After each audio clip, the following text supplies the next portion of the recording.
want to know from your show, Yeah. why did you choose to do a monthly affirmation, and kind of like, how does that set you up?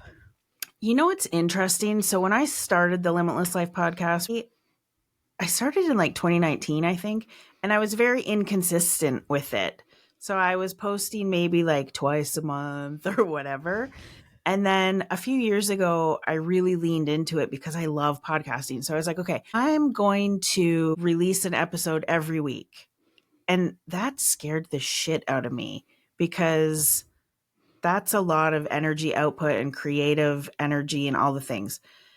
And I really wanted to be able to give people a way to kind of experience some of what I do for free in a way that was really easy to access. And I didn't want to keep asking them for emails. Like I just wanted to give back. I wanted to say, here's the thing.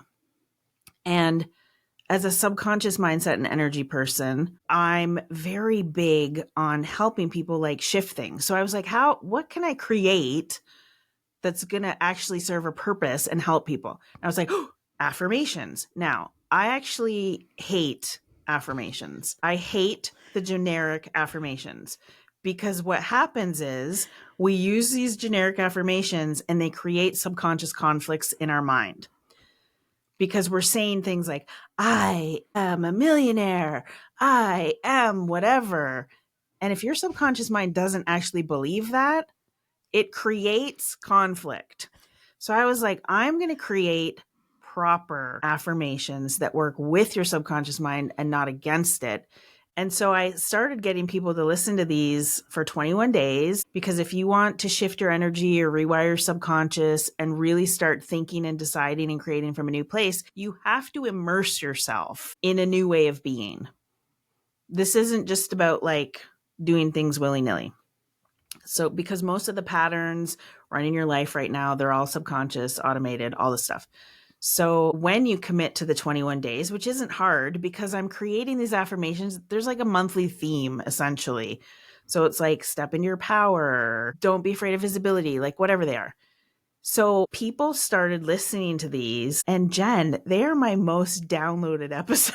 I was like, wait, does this mean people don't like what I'm saying on the other episodes? But like I was saying to you, I get messages from people, and I read you the one message from somebody who's been listening to the podcast, like the episodes with the affirmations for a while. And she literally was like, I didn't realize how important the work you do actually is.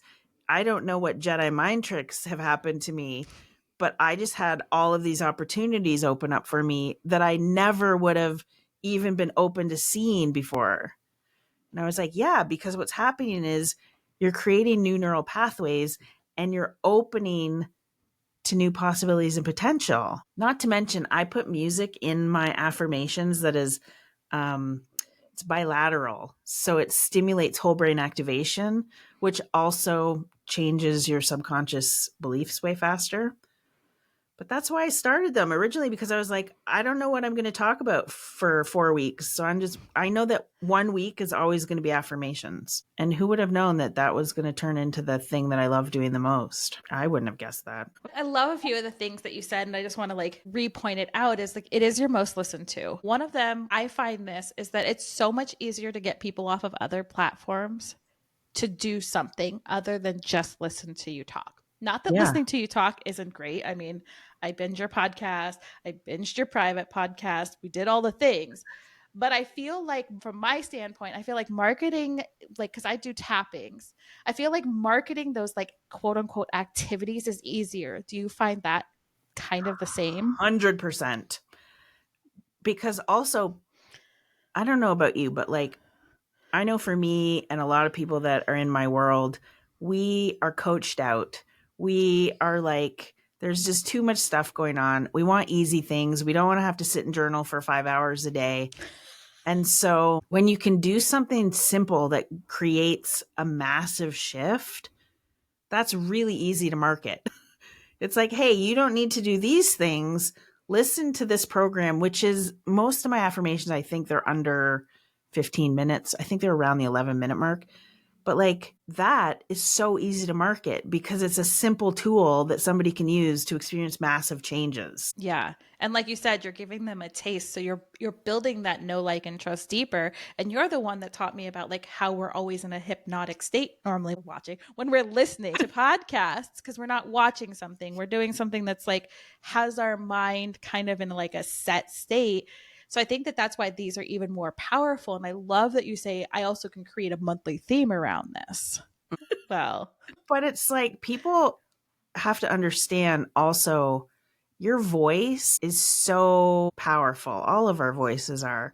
That is your energy, it's your vibration, it's how people respond to you.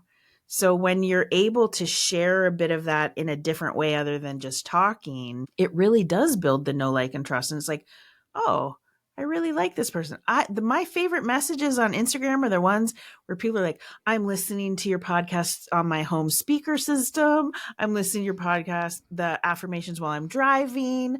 Like, I love that. It just makes my heart smile because I'm like, okay, this is actually helping people.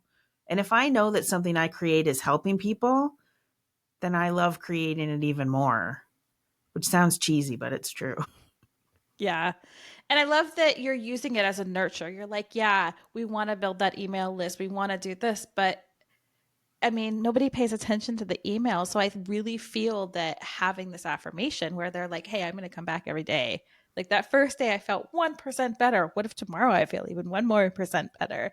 I love how you're Exactly. using that to nurture because that's what a podcast is. It's not your first line, it's like Hmm. your kind of warm audience is getting like super hot.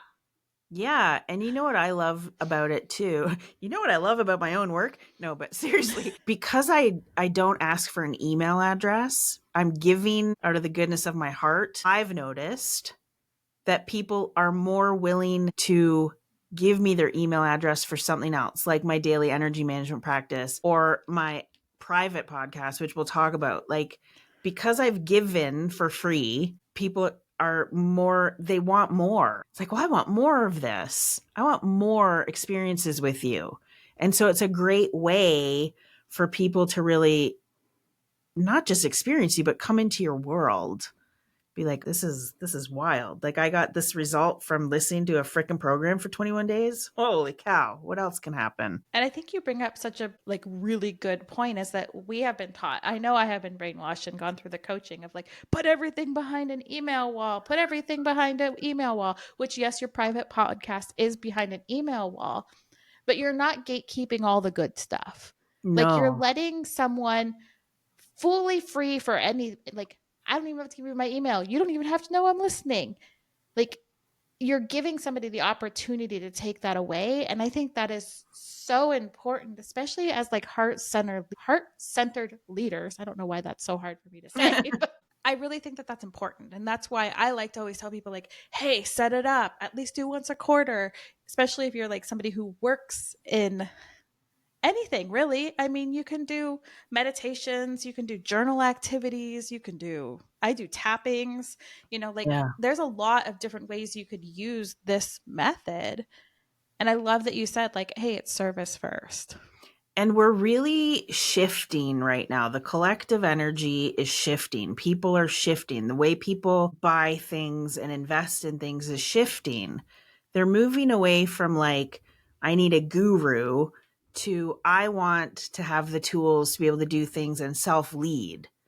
And so for me, it's always been important to give, even if you're working with me one on one, yes, I'm guiding you and taking you where we need to go, but I'm giving you the tools. And I think this is a great example of that. It's like I'm giving you a tool so that you can experience what it's like to step into your own self leadership and self transformation. And then if you want to go deeper, I can give you more tools to help you do that because they're smart now. So if I was to go, I'm going to have a webinar and everybody's going to come on it. Most people know that if they're getting on a webinar, they're going to be pitched something, which is fine. But that for me and the way my energy is built, that doesn't feel good to me.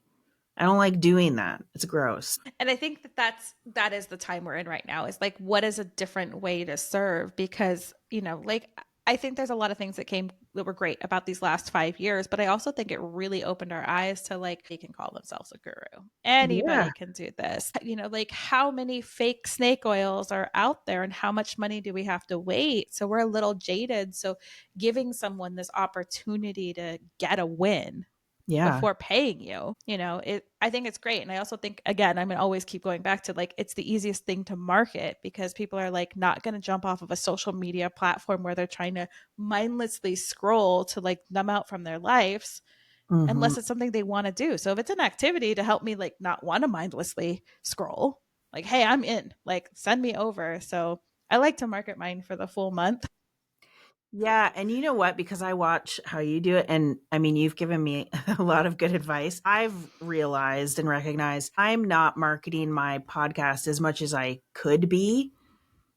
And I think that's going to start shifting now because I've really recognized like, oh, this really helps people. So, I mean, I will talk more about it and market it more because like honestly when I started the Limitless Life podcast, I started it almost as a form of therapy for me, but then it turned into something completely different. It always does. It always Yeah, it does. really does. Podcasting is the best healing modality that I have found so far. It's like talk therapy, but like you talk it out with yourself, you feel seen and heard, and it gets rid of all that clump in your throat. So all of a sudden you're like, I can freely speak. You're really feeling stuck, and I had too many coaches. I don't feel like I'm marketing correctly. I feel like I'm just turning all the wheels, and now the wheels are falling off my bus. Yeah. We don't have to make things so complicated. And as people that work with transformational tools, and this again, even if you don't do meditations or tappings or breath work or some sort of those, you can do journal prompt, you can do an activity monthly that you can base the other 3 episodes off of. And it is so much easier. You have to market a podcast. It sucks. You have to market. I'm sorry, podcast SEO is not going to get you very far. It will help, Hmm. but you have to market it. And marketing these activations, I hope you're marketing it every week and not just your episode. I hope it's a whole monthly strategy. But if you market for a It whole will month, be it's so now. much, it's so much. I'm like coaching, I'm like little gut punch. But if you market it all month, people are more likely when they're in that doom scroll coming across to go to an activation, a meditation, something that they can shift out of that doom scroll. Yeah. I had designed it so that I knew people would come back because I was giving them like an action step to do. And I was like, come back to this and do this. Mhm. So that's why people were having such massive, like, whoa, what just happened? Because I took them on a journey. That's the beautiful thing about the affirmation podcasts. And you're right, I should actually be promoting that all month long because it is a month long thing and it's so easy to promote. My next affirmation program actually comes out the last week of April. So you'll see that promoted all through May. There you go. Always take a 15-minute bold action at the end of this podcast. What is your 15-minute bold action that our podcasters can take this week to move their life or business forward? Go listen to the affirmation programs. That is the actual action I would get them to do. And it's going to be less than 15 minutes. It's going to probably be 10 to 11 minutes. But if there's one thing I would say, start there. Start listening to the affirmations and get your mind starting to shift just through words.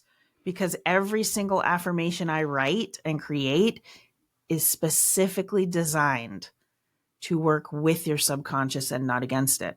That is what I would say. If we want to stretch it out to 15 minutes, I'd say download the daily energy management and then go listen to the affirmation programs. It's honestly life changing. Like, I'm not exaggerating. Those two things can give you massive shifts. You can stay stuck or you can stop telling yourself that you are stuck and create a better story.